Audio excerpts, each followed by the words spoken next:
সুপ্রিয়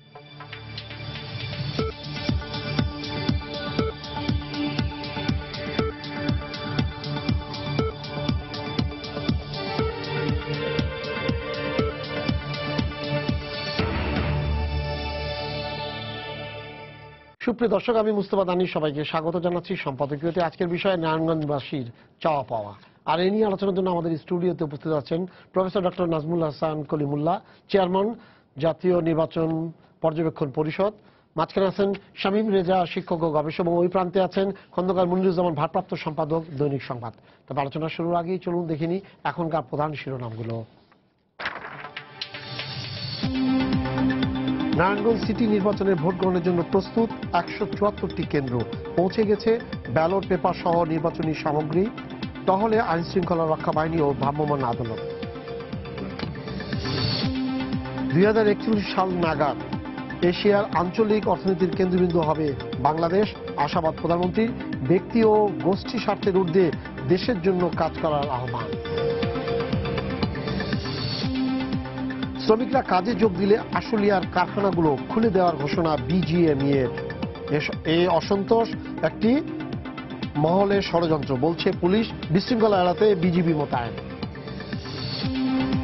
সলিমুল্লাহ মুসলিম এতিমখানার জমিতে গড়ে তোলা 18 তলা কংকর ভবন বাজেয়াপ্তের নির্দেশ হাইকোর্টের। এতিমখানার কাছে হস্তান্তর করতে হবে 1 মাসের মধ্যেই। এবং দেশের ভূমি অফিসগুলোকে কেন্দ্র করে গড়ে উঠেছে শক্তিশালী দালাল চক্র। নানা হয়রানির অভিযোগ, অসহায় সেবা গ্রহীতারা। জাতীয় ভূমি কমিশন গঠনের সুপারিশ।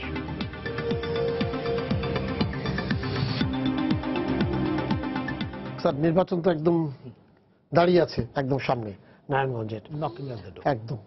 তো এই অবস্থাতে আমরা এই 5ই ডিসেম্বরের প্রচারণার পর থেকে আমরা যা দেখেছি তাতে সাধারণত অন্যান্য নির্বাচনের ক্ষেত্রে যে ধরনের নির্বাচন হোক না, এটা ইউনিয়ন পরিষদের নির্বাচন হলো, মোটামুটি ভাবে পুলিশ এবং জনগণের একটা ভূমিকা দৌড়াদৌড়ি থাকে, কিন্তু এইবার কোনো জিনিসই আমরা দেখিনি। তো সেদিক থেকে বলতেই হবে যে এখন পর্যন্ত যা আছে এটা বাংলাদেশের ইয়াতে একটা মডেলের মতো। আপনি ধন্যবাদ, যথার্থই বলেছেন।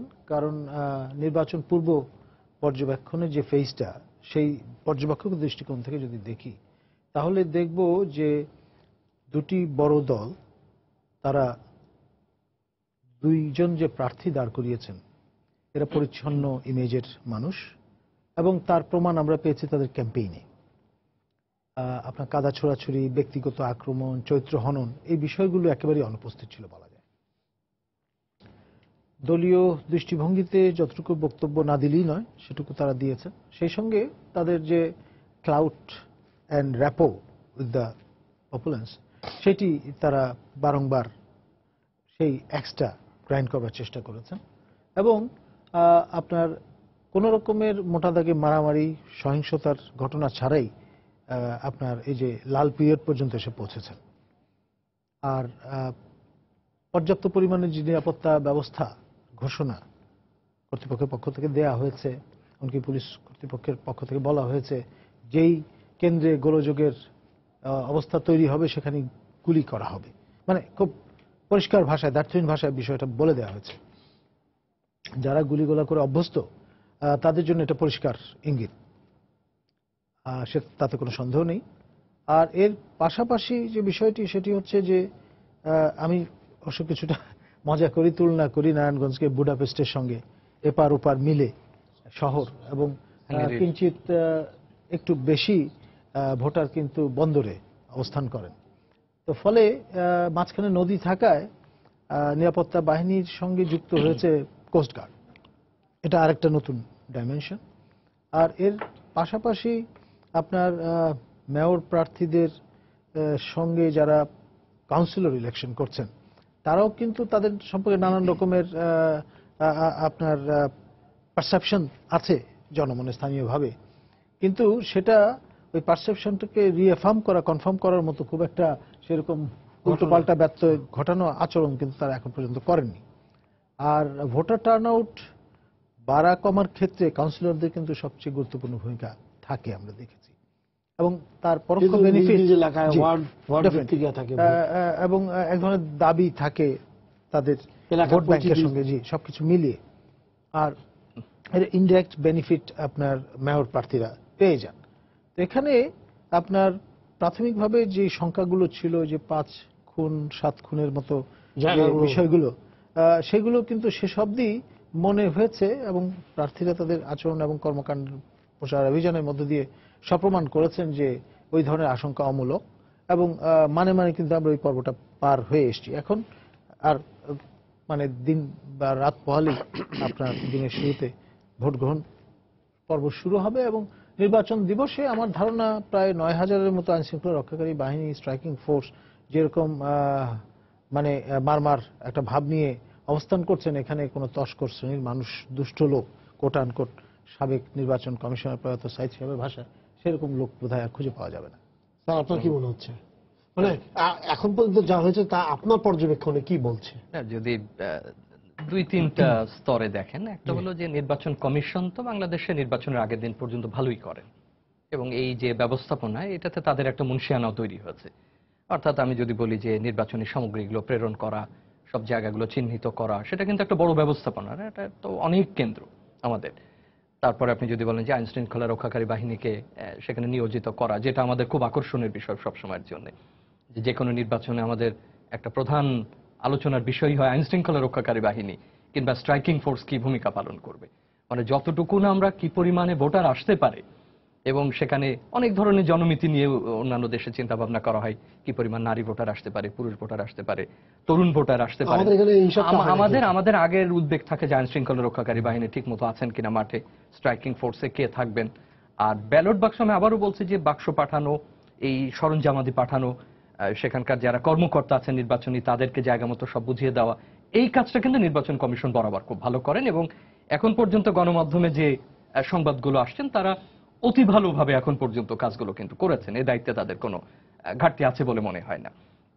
আর পরের অংশে যদি দেখেন যে যারা প্রার্থী, তো যে কথা জানিপপের প্রধান অধ্যাপক কলিমুল্লাহ স্যার বললেন যে তাদের যে এখন পর্যন্ত যে জনসংযোগের যে অবস্থা আমরা দেখেছি, তাতে সামান্য তো একটু বন্ধুভাবাপন্ন বক্তব্য এদিক সেদিক যাই, কিন্তু এর বাইরে বড় আকারের কিন্তু তেমন কোনো যে খারাপ কিছু ঘটা বা একজন আরেকজনের প্রতি একবার বিদ্বেষ দেখাচ্ছেন তেমনটি কিন্তু না। বরং এখানে আপনার যেহেতু একজন পুরনো, তাকে পরীক্ষা দিতে হচ্ছে যে তিনি কি করে এখনো মানুষের মন জয় করবেন। তিনি কাজ করেছেন, আপনি জানেন যে যখন এই ধরনের পদে দীর্ঘদিন থাকে, আপনি কাজ করবারও আবার একটা ঝুঁকি থাকে, যে সবার তো আর মন জুগিয়ে চলা যায় না, সবার প্রত্যাশা তো ওইভাবে পূরণ হয় না, কিন্তু তার ভালো একটা ইমেজ আছে সেদিক থেকে। আবার বিএনপি যাকে দিয়েছে তারও যে খুব বড় এর আগে রাজনৈতিক পরিচয় ছিল তা কিন্তু না। তো সেদিক থেকে আমরা রাজনীতি যিনি প্রার্থী হচ্ছেন তার আবার আমাদের ভাবমূর্তিটা গুরুত্বপূর্ণ হয়ে ওঠে, তিনি কেমন মানুষ, কেমন করবেন। তো তার সম্পর্কে তার রাজনৈতিক আগে ওরকম বড় কোনো ক্যারিয়ার যেহেতু নাই, ভালো মানুষ হিসেবেই অন্তত তিনি প্রতিমান হয়েছেন বলে মনে হয়। এবং যেটা স্যার বারবার বলছিলেন যে জনসংযোগের সময় একটা বলা চলে কিন্তু মোটামুটি বন্ধুভাবাপন্ন একটা পরিবেশ নারায়ণগঞ্জে দেখা গেছে, যেটা সবাই প্রত্যাশা করেছেন। এর সাথে থাকে জনগণের সম্পৃক্ততা। এখন জনগণ আসলে কোন পর্যায়ে সম্পৃক্ত হবেন সেটা বোঝা যাবে আগামীকাল। মুখে জনগণ অনেক কিছু বলেন, অনেক ধরনের প্রত্যাশার কথা বলেন এবং বলতেও হয় কোনো কোনো সময় তাকে, ইচ্ছা না থাকলেও তিনি বলেন। যেমন টেলিভিশনে দেখছিলাম যখন ক্যামেরা যাচ্ছে তারা বলছেন যে যে ভালো কাজ করবে, যদি কেউ ভালো কাজ করে থাকে।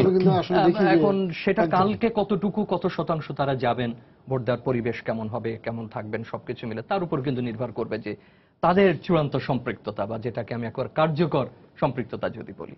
আর তৃতীয় থাকে রাজনৈতিক প্রতিশ্রুতি। এখন রাজনৈতিক প্রতিশ্রুতির এবার যে সরকারি দলের প্রার্থী, তার ক্ষেত্রেও এই কারণে গুরুত্বপূর্ণ হয়েছে যে তাদের সেখানে কিছু উপাদান আছে যেটা নিয়ে মানুষের মধ্যে মাঝে মধ্যে একটু সংশয় তৈরি হয়। তো সেই সংশয় নিরসনে একেবারে দলের সর্বোচ্চ পর্যায় থেকে আমরা লক্ষ্য করেছি যে উদ্যোগ নেওয়া হয়েছে, যাতে কোনো ভিন্ন মতের পক্ষ যদি থাকে তারাও যেন তাকে সহযোগিতা করে। এটা আমরা টেলিভিশনে দেখেছি, সংবাদপত্রে আসছে। এখন পর্যন্ত সে অবস্থা তো ওইভাবে বোঝার উপায় নেই। তারা অন্তত যেটুকু বলেছেন তাতে মনে হয় তারা সমর্থন দেবেন, তেমন কোনো ঝামেলা হবে না। আবার একই রকম ভাবে যেটা ঢাকার নির্বাচনের ঘটেছিল, মেয়র নির্বাচনে বিএনপি মধ্যদিনের আগেই নির্বাচন থেকে সরে গেল। তো সেটা একটা এবার যেটা হলো যে অত্যন্ত দৃঢ়ভাবে, আমরা সন্ধ্যায় দেখলাম যে অত্যন্ত দৃঢ়ভাবে তিনি বললেন যে যাই হোক আমরা সরব না। তো সেদিক থেকে তাদের প্রতিশ্রুতি এখন পর্যন্ত এই যদি বলেন যে মাঝরাতের আগ পর্যন্ত পাওয়া যাচ্ছে খুব বেশ কঠোর একটা অবস্থানে আছেন যে না যাই হোক, পুরো ব্যাপারটা নির্ভর করবে কি পরিমাণ ভোটার কালকে মাঠে নামতে পারবেন। অর্থাৎ আমি ভোটারের দিক থেকে মাঠে নামা বলছি, সমর্থকদের চাইতে।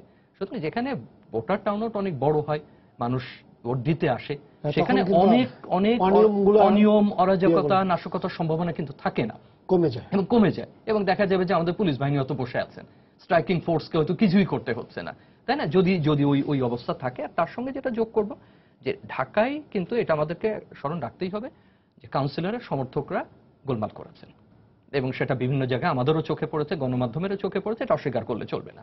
সেটা একেবারে নিজেদের মধ্যে তারা, সেখানে এমন না যে তাদের কোনো প্রতিদ্বন্দ্বী ছিলেন, সেটা এলাকায় হয়তো তাদের আধিপত্য বিস্তারের বিষয় থাকতে পারে, সেইটা নারায়ণগঞ্জে যাতে না ঘটে। এবং এই একটা জায়গাতেই আমার এখন পর্যন্ত মনে হচ্ছে যে যদি সেই পরিবেশটা স্বাভাবিক থাকে, কারণ এটা হয় কি যে কোনো একটা জায়গায় যদি একটা ইটও পড়ে, তাকে নিয়েও যে গোলযোগটা তৈরি হয়, তখন অনেকেই সেখানে নিরুৎসাহিত করেন যে এখানে যাওয়া যাবে কি যাবে না, যেহেতু আমাদের বারবার এই ভীতিগুলো কাজ করে, হ্যাঁ আমাদের মধ্যে কাজ করে। সুতরাং সেখানে নারী ভোটারের জন্য যাওয়া, অল্প বয়সে একজন তরুণ ভোট দিতে যাচ্ছে, বাড়ি থেকেও এক ধরনের একটা রিজার্ভেশন তৈরি হয়, যখন আবার পরিস্থিতি কি দাঁড়ায়। তো সবশেষে বরং এগুলো ইতিবাচক এখন পর্যন্ত, ওইটুকু যদি ইতিবাচক থাকে, যদি ভোট কেন্দ্রগুলোর পরিবেশ, তার চারপাশের অবস্থা সবকিছু স্বাভাবিক থাকে, এখন পর্যন্ত তো একটা ভালো নির্বাচনই আশা করছি। হ্যাঁ মুনীর ভাই, আপনার অবজারভেশন কি বলছে? হ্যাঁ, একই রকম, প্রায় খুব তফাৎ নাই। দু একটা কথা বলি। একটি হচ্ছে যে এই নির্বাচনটি বোধহয় বর্তমান ইলেকশন কমিশনের সর্বশেষ বড় নির্বাচন মেয়াদের মধ্যে। এরপরে বোধহয় আর বড় কোনো নির্বাচন করার সময় বা সুযোগ তারা পাচ্ছেন না। সেটা একটি বড় একটা বিষয় তাদের জন্য। আর নারায়ণগঞ্জ তো ধরেন একসময় আমরা লিখতাম যে নারায়ণগঞ্জ যাইতে হলে দোয়া ইউনুস পড়ে যেতে হয়, পত্রিকায় অন রেকর্ড এটা লেখা আছে। সেই সন্ত্রাস, সেই ইত্যাদির কথা সবাই জানে আর কি। সেই রকম একটা জায়গায় নির্বাচন পূর্ব অবস্থা এত শান্তিপূর্ণ, এবং দুজনেই আলোচনা করেছেন, এটা আমি রিপিট করতে চাই না। সেটা কিন্তু একটা, আমি মনে করি এটা বড় পজিটিভ দিক, প্লাস পয়েন্ট। আরেকটি বিষয় হচ্ছে যে এই নির্বাচনটি যদিও প্রচারণায় দুইজন প্রধান প্রার্থী, আরো প্রার্থী আছে, যেমন বোধহয় বিপ্লবী ওয়ার্কার্স পার্টির একজন প্রার্থী আছে, আরো দুইজন আছে, মোট 7 জন। তবে প্রধান এই দুইজন প্রার্থী, হ্যাঁ, আইভি এবং শাখাওয়াত, এই দুইজন প্রার্থী যদিও মূল প্রচারণায় মূল জোরটা দিয়েছেন যে তারা কি করবেন নির্বাচনে বিজয়ী হলে, মেয়র হতে পারলে তারা নারায়ণগঞ্জের জন্য কি করবে। সেটা একটা, আমি মনে করি এটাও একটা পজিটিভ দিক, এই কারণে যে নির্বাচনটিকে যদিও রাজনৈতিক দলের প্রতীক নিয়ে নির্বাচনটা হচ্ছে, কিন্তু এটাকে রাজনীতিকরণ করা হয় না। স্থানীয় এজেন্ডাগুলো, স্থানীয় এজেন্ডাটাই প্রিভেইল করেছে, প্রধান হয়েছে প্রচারের ক্ষেত্রে। সেটাও বোধহয় একটা কারণ, যে কারণে কোনো গন্ডগোল হয়নি আমার মনে হয়। হ্যাঁ, যে স্থানীয় এজেন্ডা এবং প্রতিশ্রুতি, এই বিষয়গুলোর প্রাধান্য পাওয়ার ফলে। আরেকটি বিষয় সেটা হচ্ছে যে নারায়ণগঞ্জে, আমি আগেই বলেছি যে এই সন্ত্রাস ইত্যাদি নিয়ে নারায়ণগঞ্জের বহু লেখালেখি হয়েছে। আমরা জানি 9 খুন শুধু না, আরো বহু খুনের ঘটনা আছে, তকি হত্যা আছে, সেই মামলার এখনো কোনো সুরা হয়নি, এরকম আরো বহু ঘটনা আছে। তারা নারায়ণগঞ্জকে রুল করতে হলে মেয়র হিসেবে একজন খুবই শক্তপোক্ত প্রার্থী দরকার। সে কারণে দুইজন প্রার্থী কিন্তু তাদের প্রতিশ্রুতিগুলি সেভাবেই বলছে। খেয়াল করলে দেখবেন তারা যে কথাগুলো বলছেন কিন্তু সেই অবস্থান থেকে বলছেন। হ্যাঁ, কারণ ওখানে ওই সন্ত্রাসীদের মোকাবেলা করার একটা বিষয় আছে। এখন ভোটাররা ডিসাইড করবে যে কে মোকাবেলা করতে পারবে সাকসেসফুলি, কে পারবে না, কে সমর্থ হবে, কে সমর্থ হবে না, এটা ভোটাররা আগামীকাল ডিসাইড করবে। এটা একটা মেজর নারায়ণগঞ্জ নির্বাচনের ইস্যু, যে সন্ত্রাসকে নির্মূল তো করতে পারবে না, কিন্তু অ্যাটলিস্ট মোকাবেলা করতে পারবে সাকসেসফুলি যতটা পারা যায়। সেটা একটা নারায়ণগঞ্জ নির্বাচনের একটা বড় ইস্যু, যেটা আমরা মনে করি যে আগামীকাল আমরা দেখতে পাবো যে ভোটাররা কি মনে করেছেন, কে পারবে। আরেকটি বিষয় হচ্ছে যে এই নির্বাচনটা আমি মনে করি যে, আগে মনে আছে আমরা ম্যাট্রিক পরীক্ষার আগে প্রি-টেস্ট দিতাম, তারপরে টেস্ট দিতাম। আজকাল হয় কিনা আমি জানি না, অধ্যাপক দুজন আছেন, হয় আজকালও হয়, যাই হোক স্কুলে হয়, যাই হোক। আমার মনে হয় যে এই নির্বাচনটা একটা প্রি-টেস্ট। 2019 সালে যে জাতীয় নির্বাচন হবে তার প্রি-টেস্ট হচ্ছে নারায়ণগঞ্জের নির্বাচন। কারণ দুই দলের জন্য এটা কিন্তু একটা স্টেক। আমি বড় দুটো দলের কথা বলছি, আওয়ামী লীগ এবং বিএনপি। একটা স্টেক এই কারণে যে আওয়ামী লীগের জন্য কম্পালশন হচ্ছে রাজনৈতিক কম্পালশন। কি হবে ভবিষ্যতে জানি না, কিন্তু আমি মনে করি, আমার বিবেচনা, আওয়ামী লীগের জন্য রাজনৈতিক কম্পালশন হচ্ছে 2019-এর নির্বাচনটাকে অল ইনক্লুসিভ করা, সকলকে নিয়ে নির্বাচনটা করা। বিএনপির জন্য কম্পালসরি হচ্ছে এখন থেকে সবগুলো নির্বাচনে পার্টিসিপেট করা, তার পলিটিক্যাল কম্পালশন এটা, ফিরে আসা নির্বাচনে। তা নাহলে সে রাজনীতিতে ফিরে আসা তার পক্ষে ডিফিকাল্ট হবে। সুতরাং দুই দিক থেকে কিন্তু কম্পালশনটা আছে। সে কারণে আজকে সন্ধ্যায় আমরা ঘোষণা দেখলাম যে কাম হোয়াট মে তারা নির্বাচনে থাকবে। ঢাকার মেয়র নির্বাচনের মতো, হ্যাঁ, বা চট্টগ্রামের মতো 11টা-12টার সময় তারা প্রত্যাহার করে নেবে না। এটাও আমি মনে করি একটা পজিটিভ সাইড। সুতরাং নারায়ণগঞ্জ নির্বাচনের ফলাফল যাই হোক, নির্বাচনের মধ্যে দিয়ে কতগুলি নির্বাচনী প্রক্রিয়া এবং রাজনীতির জন্য কতগুলি পজিটিভ বিষয় বেরিয়ে আসছে। যদি আমাদের লিডারশিপ, পলিটিক্যাল লিডারশিপ এগুলিকে নার্চার করে, যদি এগুলিকে তাদের বিবেচনায় নেয় এবং আগামী নির্বাচনী প্রক্রিয়া, নির্বাচনের ক্ষেত্রে অবস্থানে এবং তাদের রাজনীতির ক্ষেত্রে যদি এগুলিকে তারা বিবেচনায় নেয় এবং সেইভাবে তাদের পলিসিগুলো ঠিক করে, তাহলে আমরা আশা করতে পারি যে আমাদের নির্বাচনী প্রক্রিয়াটা এগোবে, অগ্রসর হবে। যে প্রতিবারই নির্বাচনের পরে যে কথাগুলো আসে যে মানি না, মানবো না ইত্যাদি, ফলাফল এই হয়েছে, এই হয়েছে, সেই হয়েছে, সেই জায়গাটার থেকে হয়তো আমি আশা করছি আর কি, হয়তো আমরা বেরোতে পারবো। এই বেরো হওয়াটা খুব জরুরি। নারায়ণগঞ্জ নির্বাচনটা আমাকে যদি বলেন, আমি মনে করি মোটামুটি এটা পিসফুল হবে। কারণ ওই একটি কথা, আচ্ছা ফোনটা নিয়ে নেন। দর্শক আপনার পরিচয় দিয়ে প্রশ্ন করুন। যে আমি শাহিনুল আলম বলছিলাম। জি, আমার প্রশ্নটা হচ্ছে যে নির্বাচন কমিশনের এটা শেষ এবং তাদের ন্যাশনালের সর্বশেষ নির্বাচন। তো আমার প্রশ্নটা হচ্ছে যে ওনাদের অনেক সময় বক্তব্য যেটা থাকে নির্বাচনের আগের রাত পর্যন্ত, নির্বাচনের পরের দিন সকালবেলা হয়ে যায় উল্টো। তো নারায়ণগঞ্জবাসী কি আসলে এটা কি তারা ভালোভাবে ভোট দিতে পারবে আগামীকাল? আপনাদের কি মনে হয়? ধন্যবাদ। এইটার জবাবটা নারায়ণগঞ্জবাসী দিতে পারবে। যে কথাটা প্রফেসর বলছিলেন যে কত বেশি লোক ভোট দিতে আসে, সেটার উপরে কিন্তু আসলে নির্বাচনের শান্তি শৃঙ্খলা, নির্বাচন ভালো হওয়া, নির্বাচনের গ্রহণযোগ্যতা, বিশ্বাসযোগ্যতা সবটাই নির্ভর করে কিন্তু ওইটার উপরে।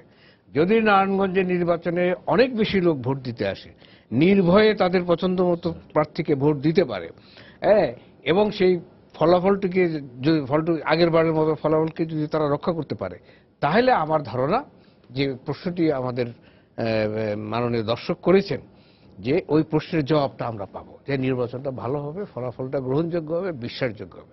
আমাদের সব কথার শেষ কথা, আমাদের একটা বিশ্বাসযোগ্য নির্বাচনের খুব দরকার। এবং এটা যেন কালকে হয় আপনার ইয়েটা। রাইট, স্যার এখানে সেটা হলো নারায়ণগঞ্জ একটা সময় ছিল ব্রিটিশ আমরা যদি বলেন তো আমাদের এই অঞ্চলের সবচেয়ে বড় ব্যবসা সেন্টার, চট্টগ্রাম না নারায়ণগঞ্জ। এই নদী বন্দরকে ঘিরে কলকাতার সাথে বলেন, শিল্প কারখানা বলেন, সবকিছু বেল্টে যদি আপনি বলেন, নারায়ণগঞ্জ সেই আমল থেকে, মানে 47 সাল থেকে কিন্তু একটা বিরাট বেল্ট অঞ্চল বা এখানে ব্যবসা নদী বন্দর ব্রিটিশ আমলে আমি বলছি যে পুরো জায়গাতে আমরা যখন মানে তৎকালীন 47 সালের হওয়ার পরেও কিন্তু আমরা কিন্তু এই জিনিসটা দেখেছি।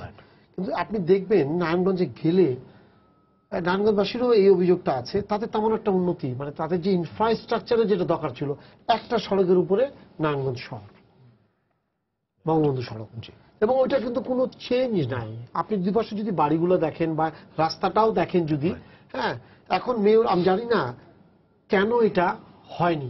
নারায়ণগঞ্জে যে প্রোফাইল, হাই প্রোফাইলের সুযোগগুলো আছে, বললেন বন্দর, বুদাপেস্ট, আপনি যেটা বললেন, ওই পারে এত কিছু আছে, জাহাজ মেরামত, ওয়ার্কশপ সবকিছু আছে, কিন্তু তারপরও যে ডকইয়ার্ড ছিল সে অনেক আগে থেকে ডকইয়ার্ড আছে, এখন তো এটা নেভির ইয়াতে চলে গেছে।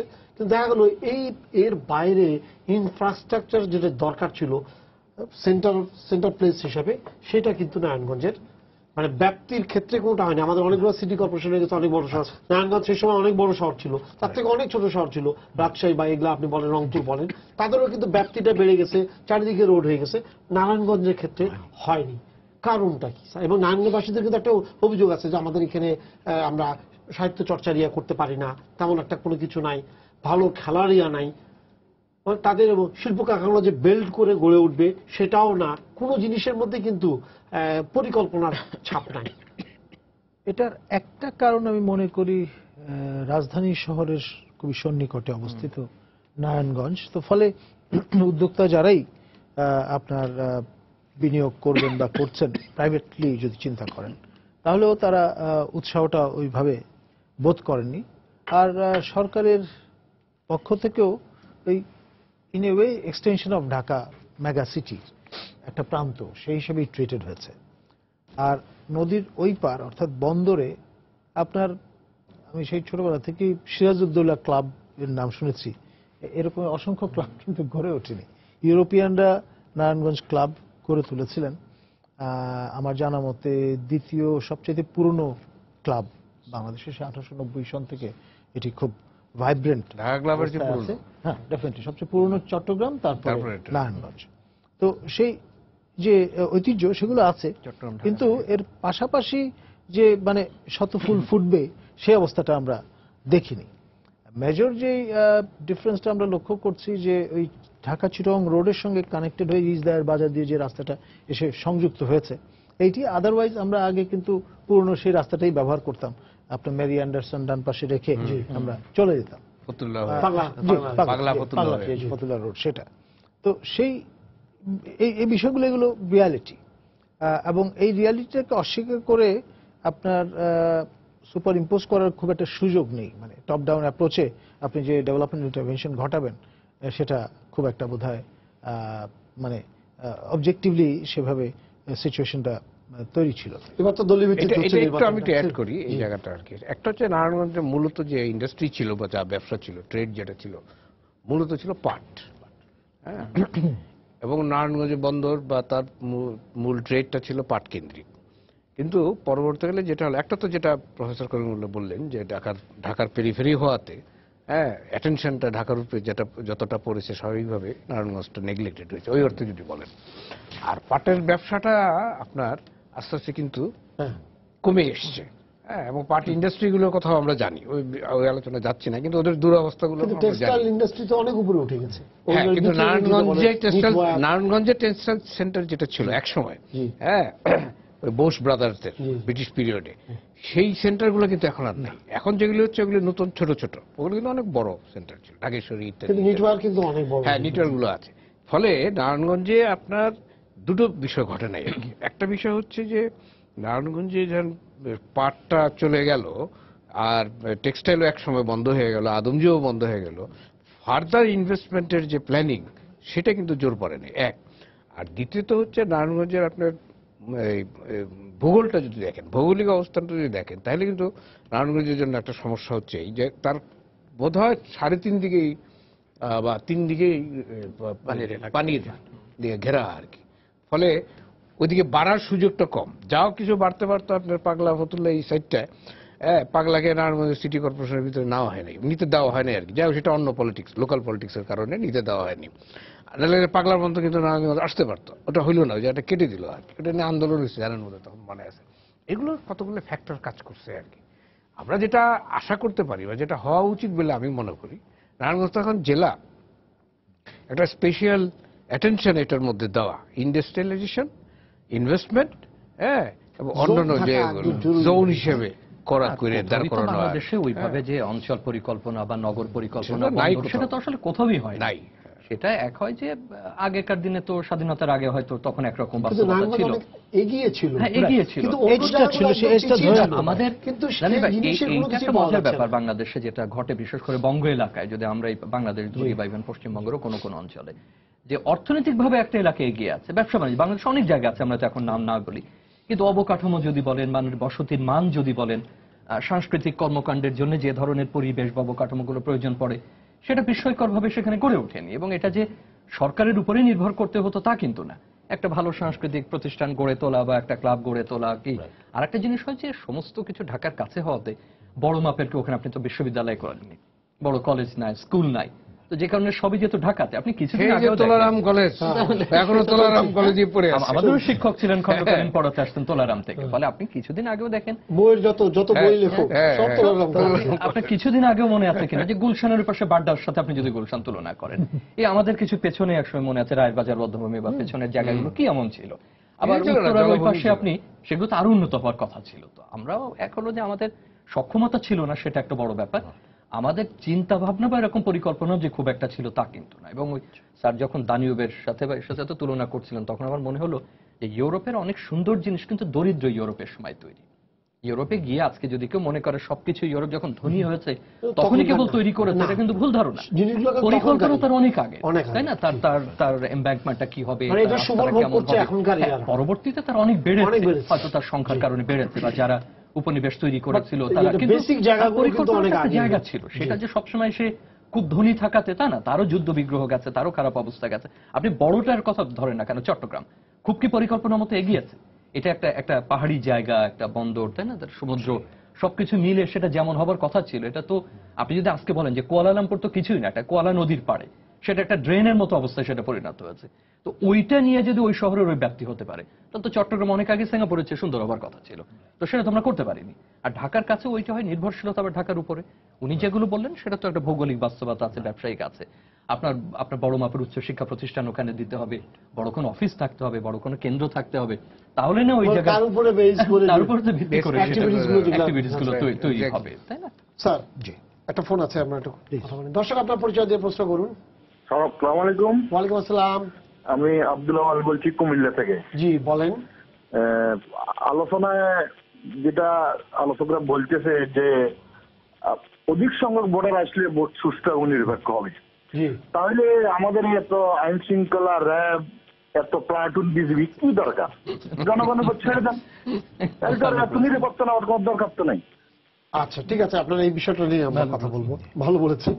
আচ্ছা স্যার, উনি যেটা বললেন তার পাশাপাশি একটা জিনিস যেটা হলো, সাধারণত যেটা হয় যে যে বললেন আজ পর্যন্ত চমৎকার, মানে অসাধারণ পরিবেশ সব দিক থেকে যদি বিবেচনা করেন, কিন্তু যে ভোটের দিনের সকাল থেকে শুরু হয় স্যার, মানে অভিযোগগুলো যেগুলো শুরু হয় ইয়া থেকে, সবার আগেই মানে যেটা হয়, মানে আমরা অতীত অভিজ্ঞতা বলছে সবার আগেই বলবে যে পোলিং এজেন্ট বের করে দিচ্ছে, মানে শুরু করে এইভাবে। হ্যাঁ, তো ওই জায়গায় যদি স্ট্রং মানে শক্তিশালী ইয়া না থাকে, অন্তত দুইজন প্রার্থীর পোলিং এজেন্টরা যাতে ওখানে বসে থাকে, যেন কেউ যেন অভিযোগ করতে না পারে যে না তার পোলিং এজেন্টকে বের করে দেওয়া হয়েছে। আমরা অধিকাংশ ক্ষেত্রে দেখি বের হয়ে সবার আগে যেটা বলে, এত জায়গার এতগুলো সেন্টারে পোলিং এজেন্ট আমার নাই। আবার অনেক সময় দেখা যায় অনেক ক্ষেত্রে অনেক মিথ্যাও বলে, পোলিং এজেন্টই দেয়নি, কিন্তু তারপরে বলছে যে ওই জায়গা থেকে বের করে দিয়েছে, দিতেই পারেনি। এই জিনিসগুলো হচ্ছে স্যার, এইটাতে কি মানে আপনার? এখন ধরুন যে মানে একটা সময় বলা হতো অতি ঝুঁকিপূর্ণ, এখন বলা হয় অতি গুরুত্বপূর্ণ, মানে কয়েনিজ বদলে গেছে, কিন্তু মানে ওই কিন্তু 137টা কিন্তু ঝুঁকিপূর্ণ, মানে আশঙ্কার যে ব্যাপারটা সেটা আছে 174টার মধ্যে রয়ে 137টার মধ্যে গেছে। বিশেষ করে সিদ্ধিরগঞ্জ প্রধানত কাউন্সিলরের এলাকা নিয়ে নানান জন্য। রকমের যেটা জনগণনা এটা প্রধানত কাউন্সিল, এই ঝুঁকিপূর্ণ যেটা 137টার মধ্যে কিন্তু আছে প্রধানত যেটা কাউন্সিলরদের জন্য। সে ব্যাপারটা আছে। তো এখানে আপনার আমাদের যে electoral system, first pass the post ব্যবস্থায় চেক অ্যান্ড ব্যালেন্সের যে ব্যাপারটা, সেটা কিন্তু এনশিওর করেন পোলিং এজেন্টরা। তারা এই কমিউনিটির লোক, সবাইকে চেনেন, এবং কে মোটামুটি আসল কে ভোটার নকল ভোটার এটা তার পক্ষে সেটা আইডেন্টিফাই করা সহজ, এবং সেই জন্যই চ্যালেঞ্জ করার যে প্রসেসটা, যে স্ক্যানিংটা, তার মধ্যে দিয়ে কিন্তু যেতে হয়।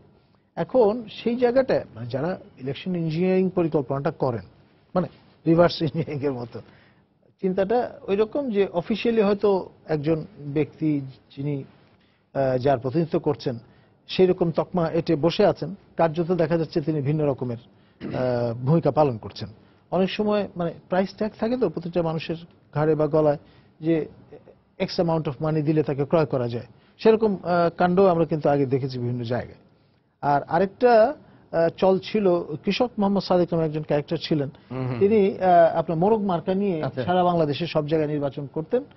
আমরা প্রথমে ভাবতাম লোকটা বোধহয় নির্বাচন পাগল লোক, থাকে না একটা খুবই ডেডিকেটেড এবং এই নেশায় আসক্ত, এবং মানে পোস্টারও একটাই ছাপতেন, সেখানে জায়গার নামগুলোতে স্টিকার মেরে দিতেন। 80 দশকের শুরু দেখা এখন সয়ফুর বা হ্যাঁ, একজন ছিলেন যে সিলেটে বিভিন্ন দাওয়াই টাওয়াই দেওয়ার চেষ্টা করতেন।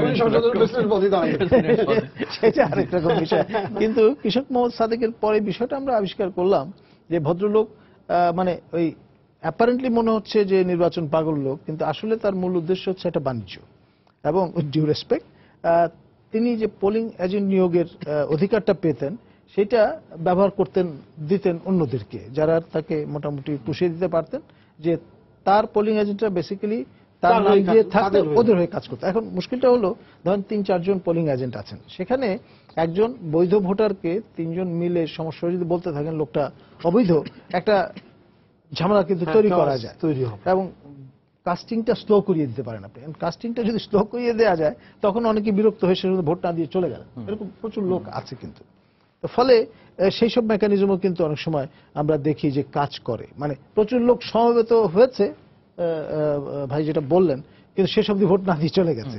শুধুমাত্র যে ভয়ভীতির কারণে চলে গেছে তা না, অনেক সময় বিরক্ত হয়ে কিন্তু মানুষ চলে গেছে।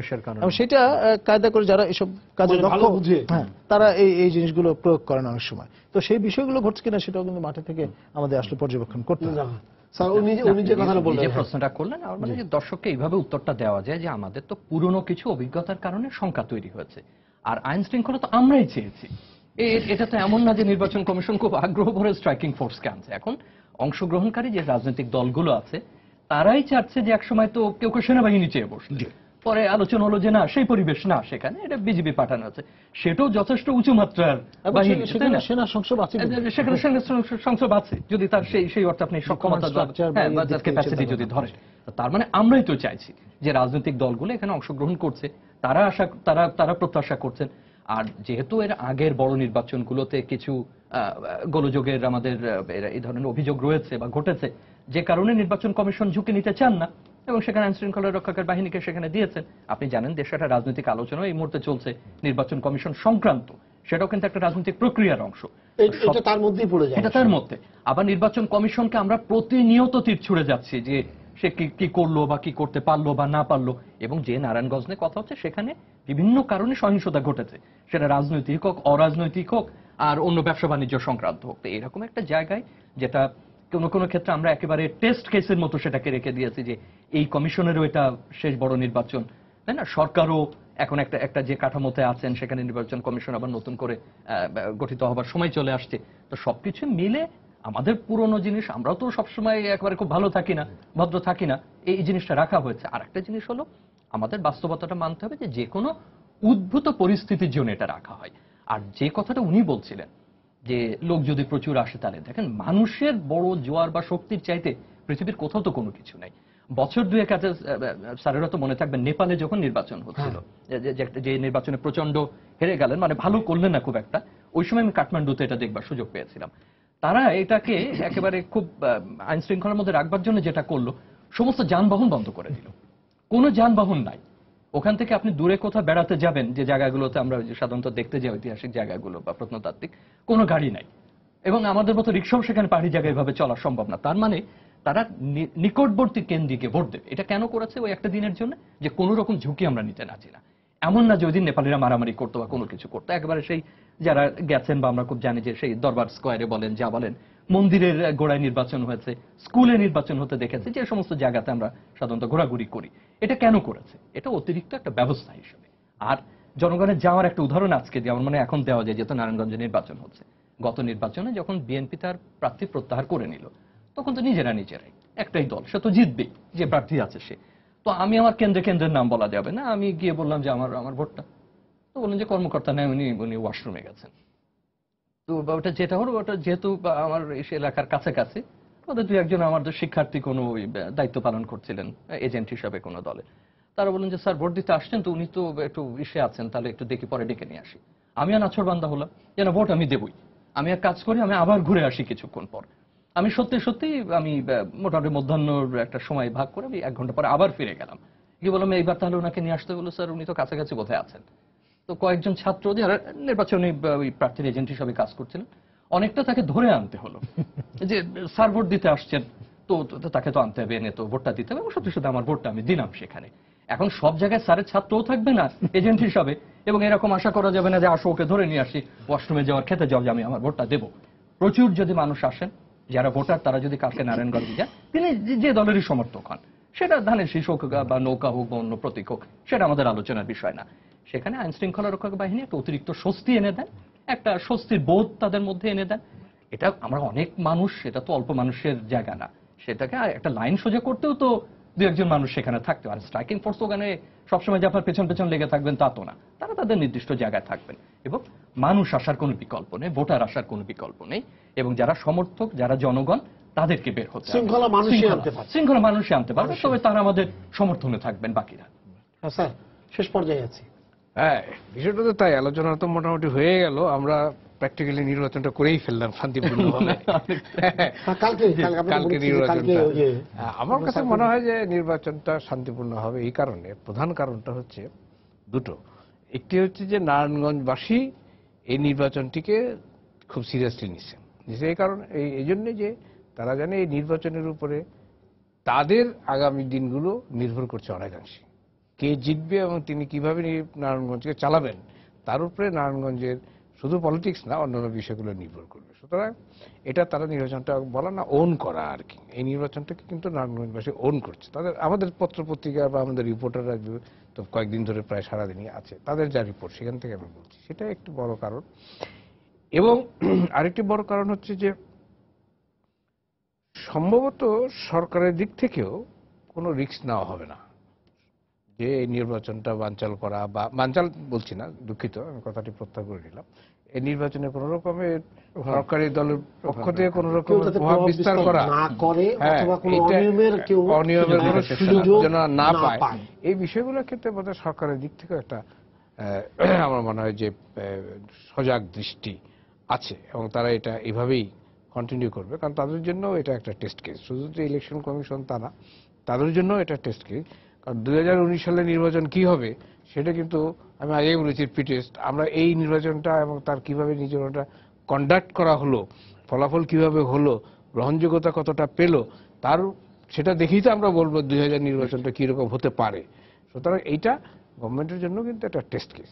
আরেকটি বিষয় যেটা আমরা, আপনি যেটা বলছিলেন একটু আগে, যে 137টা আসন ঝুঁকিপূর্ণ, গুরুত্বপূর্ণ বা ঝুঁকিপূর্ণ, এবার শব্দটা চেঞ্জ করেছে, কয়েনেজটা চেঞ্জ হয়েছে আর কি, ঝুঁকিপূর্ণ কথাটা গুরুত্বপূর্ণ হয়েছে। হ্যাঁ, এটা আসলে প্রধানত এই ধরনের ইলেকশনে ভোটারদেরকে আনে কারা? আনে হচ্ছে কাউন্সিলররা, হ্যাঁ, বা ইউপি নির্বাচনে মেম্বাররা কিন্তু ভোটারদের আনে। আমরা যেটা উনি আরো ভালো বলতে পারবেন, অবজার্ভ করতেছেন নির্বাচন বহু বছর ধরে, এই ধরনের নির্বাচনে কাউন্সিলররাই আনে। এবং দেখেন সরাসরি মানে কি বলবো, স্থানীয় লেভেলে কিন্তু ফাইটটা হচ্ছে কাউন্সিলরদের মধ্যে, তাই তো, মোর ক্লোজ, এলাকা ভিত্তিক। তো ওই জায়গাটা কম্পিটিশনটা কিন্তু আরো শার্প, আরো তীব্র, খুব তীব্র, তাই না? হ্যাঁ, সেখানে আপনার কাউন্সিলরদের মধ্যে একটা দুইটা প্রার্থী কাউন্সিলরদের মধ্যে এরকম হতেই পারে, হ্যাঁ, যে ওই তীব্রতা থেকে, প্রতিযোগিতা থেকেই এক ধরনের সিচুয়েশন ক্রিয়েট হইতেই পারে, একেবারে অসম্ভব কিছু না আর কি।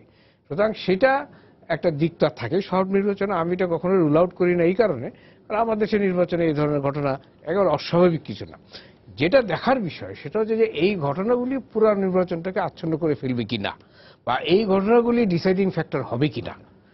এরকম কিছু ঘটনা যে ঘটবে না সেটা তো আমরা মনে করি না, কিছু তো ঘটবেই।